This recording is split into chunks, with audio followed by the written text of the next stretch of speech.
Assalamualaikum everyone, welcome to our channel. আমি Wasif Ahmed and আজকের topic হচ্ছে হোয়াট ইজ ডিজিটাল মার্কেটিং। এখন ডিজিটাল মার্কেটিং কি? আমরা সকলেই সেলসম্যানকে চিনি অ্যান্ড সেলসম্যানের কাজ কি সেটাও প্রায় প্রায় দেখছি। আমরা নর্মালি দেখি যে সেলসম্যান বিভিন্ন দোকানে দোকানে অথবা বিভিন্ন জায়গায় যেয়ে তাদের যে প্রোডাক্ট আছে সেটার মার্কেটিং করে, অর্থাৎ তাদের প্রোডাক্টটা কি করে এবং এর গুণাগুণ কি, এর দাম কেমন, এটা ইউজ করলে কি লাভ, এগুলো নিয়ে বিভিন্ন সময় মার্কেটিং করে। অ্যান্ড এই সেম জিনিসটাই আমরা যখন অনলাইনে করি সেটাই হচ্ছে মেইনলি ডিজিটাল মার্কেটিং। সাপোজ আপনি একজন বিজনেসম্যান অথবা আপনি একজন কন্টেন্ট ক্রিয়েটর। এখন আপনার যেই পণ্য অথবা আপনার যেই কন্টেন্টগুলো আপনি ক্রিয়েট করছেন সেগুলো কিভাবে মানুষের কাছে পৌঁছাবেন, এই মানুষের কাছে আপনার প্রোডাক্ট অথবা আপনার কন্টেন্টগুলো পৌঁছানোর জন্যই মেইনলি ডিজিটাল মার্কেটিং ইউজ করা হয়। ধরে নিই ডিজিটাল মার্কেটিং একটা সেক্টর অ্যান্ড প্রত্যেকটা সেক্টরের মধ্যেই বিভিন্ন ছোট ছোট সাবসেক্টর থাকে অ্যান্ড ডিজিটাল মার্কেটিংয়ের মধ্যেও বিভিন্ন সাবসেক্টর আছে। সেগুলোর মধ্যে অন্যতম হচ্ছে এসইও। এসইও কি? এসইও হচ্ছে search engine optimization. Search engine অপটিমাইজেশনের মাধ্যমে আমরা কী কী করতে পারি?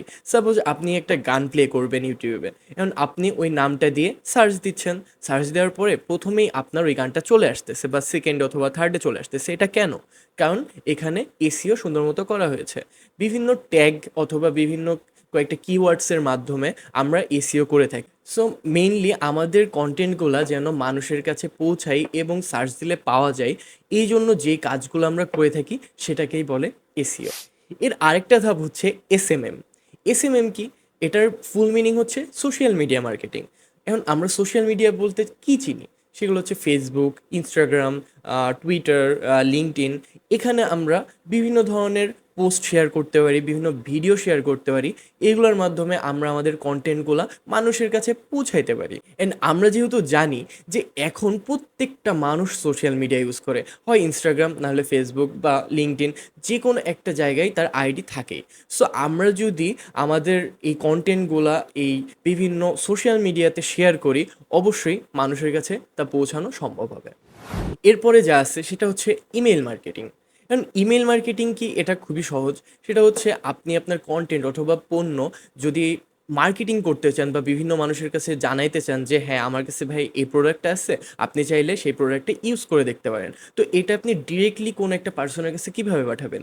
ইমেলের মাধ্যমে। সো মেইনলি ইমেইলের মাধ্যমে আপনি আপনার প্রোডাক্টটা বিভিন্ন পার্সনের কাছে সেন্ড করতে পারতেছেন, ডিরেক্টলি তাদের সাথে কথা বলতে পারতেছেন, তাদের মতামত শুনতে পারতেছেন অ্যান্ড তাদের যদি পছন্দ হয় তাদের কাছে সেলও করতে পারতেছেন। ডিজিটাল মার্কেটিংয়ের আরেকটা সেক্টর হচ্ছে অ্যাফিলিয়েট মার্কেটিং। অ্যাফিলিয়েট মার্কেটিংটা খুবই ইন্টারেস্টিং একটা জিনিস। সাপোজ আপনি একজন কন্টেন্ট ক্রিয়েটর, আপনি একজন ইউটিউবার। আপনি আপনার ভিডিওতে অথবা আপনার ভিডিওর নিচে যে ডেসক্রিপশন বক্স থাকে সেখানে যদি আপনি কোনো একটা প্রোডাক্টের লিঙ্ক দিয়ে দেন অ্যান্ড কোনো পার্সন যদি আপনার ওই লিঙ্ক থেকে কোনো প্রোডাক্ট কিনে, তাহলে সেটার কিছু কমিশন আপনি পাবেন। অ্যান্ড এটাই হচ্ছে মূলত অ্যাফিলিয়েট মার্কেটিং। এখনকার সময় অ্যাফিলিয়েট মার্কেটিং খুবই ট্রেন্ডি একটা জিনিস অ্যান্ড আমি মনে করি সকল কন্টেন্ট ক্রিয়েটারেরই উচিত অ্যাফিলিয়েট মার্কেটিংটা করা। ডিজিটাল মার্কেটিংয়ের আরেকটা সাবসেক্টর সেটা হচ্ছে কন্টেন্ট মার্কেটিং, যেটা নিয়ে কথা না বললেই নয়। এখন কন্টেন্ট মার্কেটিং জিনিসটা কি? সাপোজ আপনার কাছে কোনো একটা প্রোডাক্ট আছে যেটা আপনি সেল করতে যাচ্ছেন। সো মেইনলি আপনার এই প্রোডাক্টটা সেল করার জন্য লাইক আপনি কোনো ব্লগ পোস্ট শেয়ার করলেন অথবা আপনি কোনো কন্টেন্ট ক্রিয়েট করলেন লাইক এ ভিডিও। যেমন ধরেন বাটা। বাটার যে প্রোডাক্টগুলা সেগুলো আগে কি ছিল যে আমরা কিন্তু দোকানে না যাওয়া পর্যন্ত জানতে পারতাম না যে এই দোকানে কি আছে, অথবা বিভিন্ন ওয়েবসাইটে না ঢুকে আমরা জানতে পারতাম না যে এই ওয়েবসাইটটা কি কি সেল করতেছে। আমরা এই ব্লগ পোস্ট অথবা ভিডিওগুলোর মাধ্যমে কিন্তু জানতে পারি যে এই ব্র্যান্ডগুলার প্রোডাক্টগুলো কি কি, দেখতে কেমন এবং কত প্রাইস এদের। সো এগুলোর মাধ্যমে কিন্তু খুব সুন্দরভাবে মার্কেটিং হচ্ছে এবং খুবই কার্যকরীভাবে মার্কেটিং করা যায়। সো আজকে আমরা জানতে পারলাম ডিজিটাল মার্কেটিং কি, ডিজিটাল মার্কেটিংয়ের সাবসেক্টরগুলো কী কী এবং কী কী করা সম্ভব ডিজিটাল মার্কেটিংয়ের মাধ্যমে। And to be honest, freelancing জগতে যদি আপনি একজন ডিজিটাল মার্কেটার হয়ে নামতে চান তাহলে কিন্তু আপনার অনেক চাহিদা, অনেক।